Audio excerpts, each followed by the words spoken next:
అందరికీ నమస్కారం. శివభక్తి యూట్యూబ్ ఛానల్కు స్వాగతం.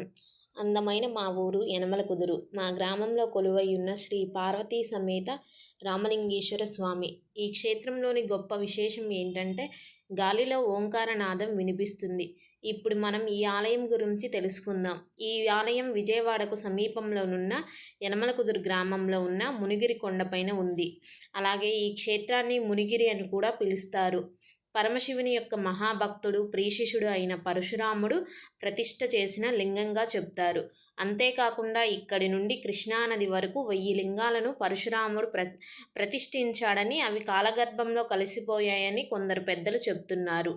ఇక్కడ ఉన్న పార్వతీ రామలింగేశ్వర స్వామిని పూజిస్తే కష్టనష్టాలు తొలగిపోతాయని భక్తుల విశ్వాసం.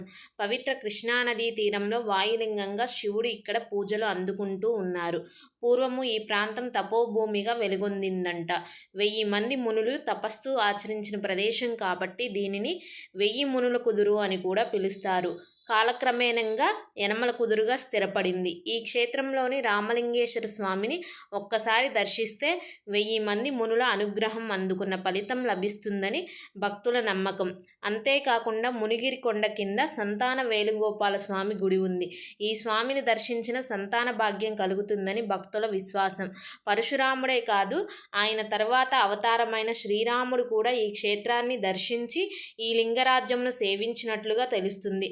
ఇద్దరు రాముల సేవలందుకున్న లింగరూపుడు శ్రీ రామలింగేశ్వర స్వామి కనుకనే ఈ స్వామిని రామలింగేశ్వర స్వామిగా ప్రసిద్ధి చెందారు. ఈ క్షేత్రంలో క్షేత్రపాలకుడు ఆంజనేయ స్వామి. ఈ ఆంజనేయ స్వామి విగ్రహం 60 అడుగుల ఎత్తు నుండి మనకు ఆహ్వానం పలుకుతున్నట్లుగా ఉంది. స్వామివారి కొండపైకి మెట్ల మార్గము మరియు ఘాట్ రోడ్డు ఉన్నాయి. గర్భాలయంలో స్వామివారు పెద్ద లింగ రూపంలో దర్శనమిస్తారు. స్వామివారు అభిషేక ప్రియుడు కాబట్టి ప్రతిరోజు అభిషేకంలో పాల్గొనడానికి పెద్ద సంఖ్యలో భక్తులు వస్తారు.